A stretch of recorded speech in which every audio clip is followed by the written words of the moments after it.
Oke, bismillahirrahmanirrahim. Assalamualaikum warahmatullahi wabarakatuh. Berjumpa lagi dengan channel Aisyah Wireless, channel yang akan memberikan tutorial maupun informasi mengenai settingan mikrotik maupun seputar wifi ya. Tonton terus channel ini agar kalian tahu apa isi dari video ini. Jadi jangan lupa juga untuk like dan subscribe ke channel ini. Jangan lupa juga nyalakan tombol loncengnya ya. Oke, di video kali ini saya akan memberikan tutorial bagaimana caranya kita men-setting access point SXT-SQ level 4 ya yang saya miliki. Jadi simak terus video ini, jangan sampai ketinggalan, jangan di skip-skip agar kalian semua paham mengenai informasi-informasi yang saya berikan di video pada kali ini.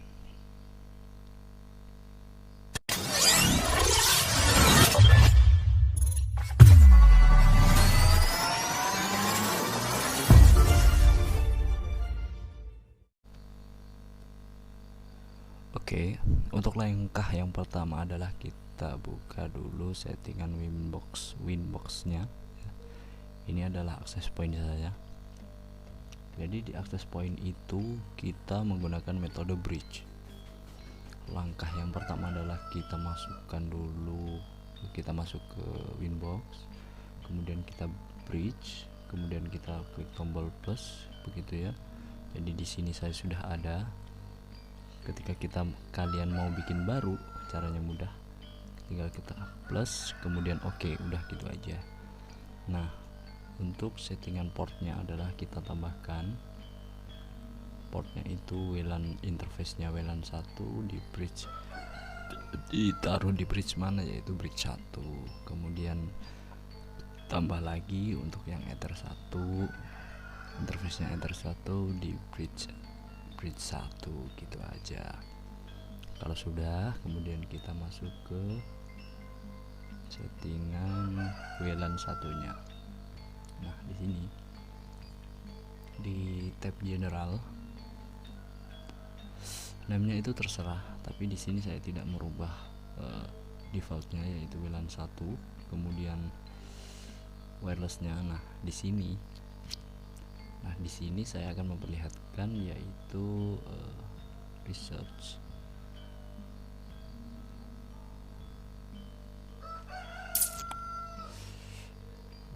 Lisensi itu di mana ya?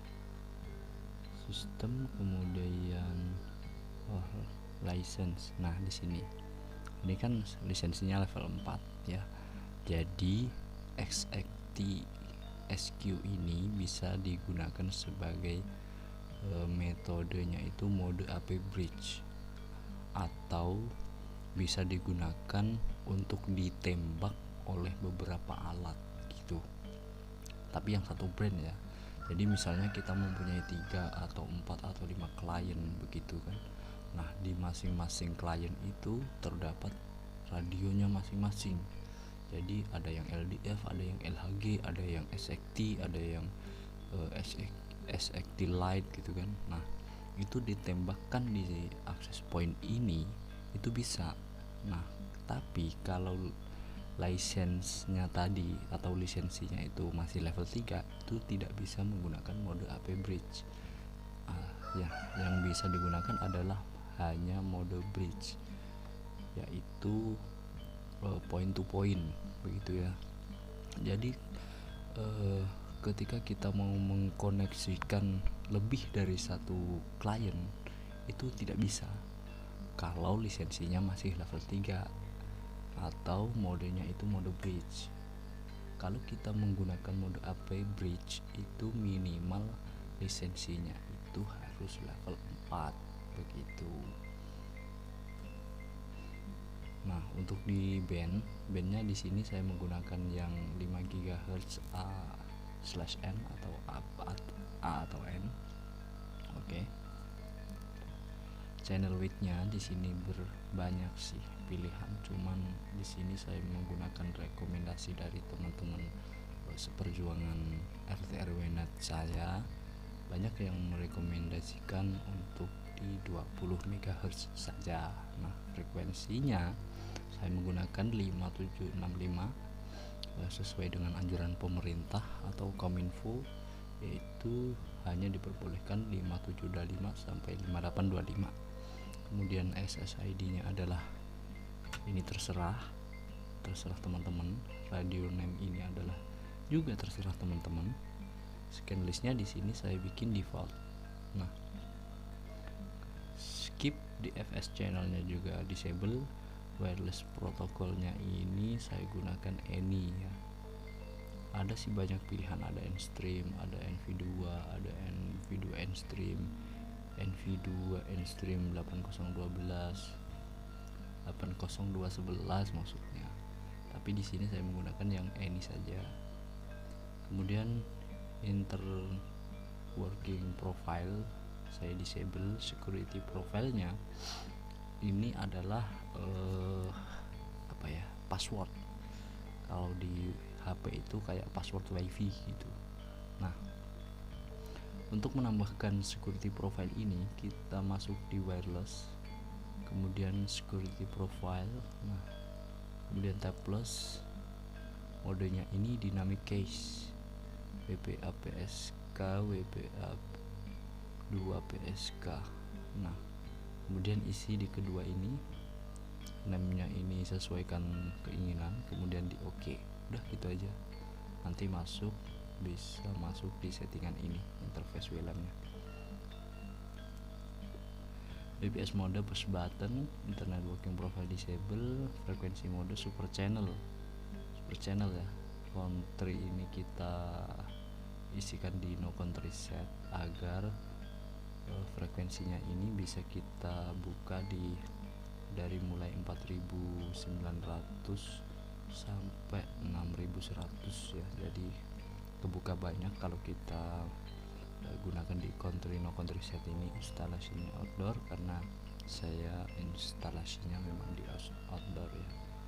Nah, WMM support ini saya disable, bridge mode juga saya disable. Nah, di sini umumnya atau defaultnya itu hide SSID-nya ini tidak terchecklist. Nah, di sini saya checklist karena apa? Untuk keamanan ekstra ya. Jadi ketika kita mau koneksikan klien, SSID-nya itu kalau kita scan di sini, SSID-nya nggak akan muncul.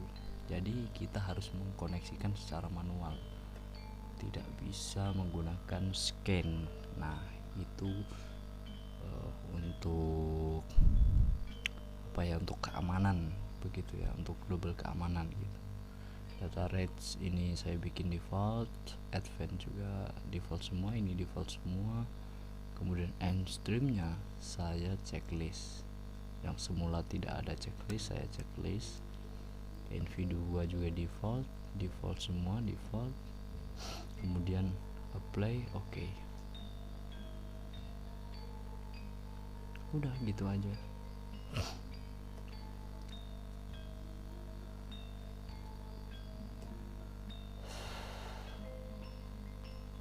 Ngopi dulu guys.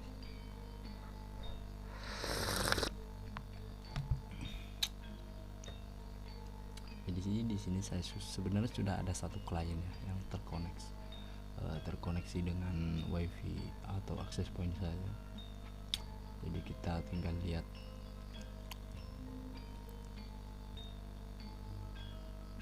Nah, di sini dia sudah ini ya, terkonek di wireless, kemudian di registration sudah masuk.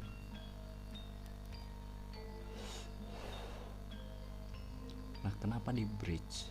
Ether 1 sama WLAN 1 itu di bridge. Jadi di sini tidak usah setting DNS, tidak perlu. Kemudian di IP roots juga tidak perlu kita isikan gateway.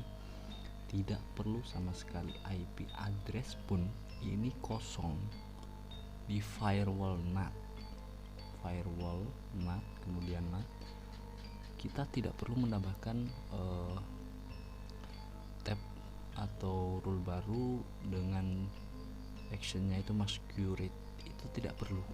Jadi kita hanya menyebarkan internet itu dari sumbernya itu dari mikrotik yang ada di server. Jadi access point ini hanya digunakan sebagai penyebar gitu aja. Jadi kita bridge di ether satunya, WLAN 1 sama ether 1 itu kita bridge, kita jadikan satu itu. Nah di IP DHCP server juga nggak ada apa-apa, kita kosongan aja udah. Jadi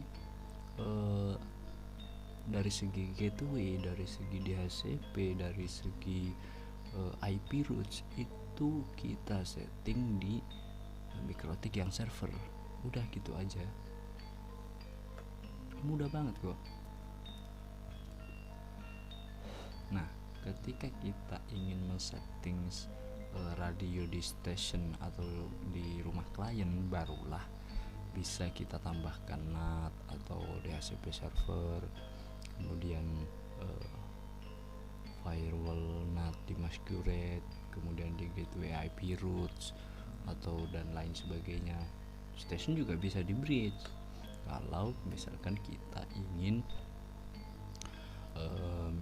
misalkan di klien gitu kan, metodenya itu modenya adalah station, kemudian kita bridge dengan ether 1. Nah kemudian yang di bawah di ujung kabel XXT itu atau di ujung radio klien itu kita tambahkan switch. Jadi kita bisa setting di gateway dan juga DHCP servernya itu di router bawah kliennya. Jadi yang di setting itu router yang di bawah atau yang di rumah klien. Jadi misalnya kita dari mikrotik, dari radio gitu kan, nah turun lagi itu ke router. Nah dari switch itu kita bagi-bagi gitu aja, udah kan. Kalau ada yang mau ditanyakan mengenai video tutorial kali ini, silahkan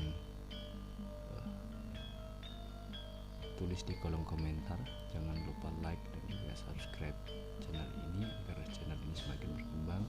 Terima kasih atas dukungannya. Wassalamualaikum warahmatullahi wabarakatuh.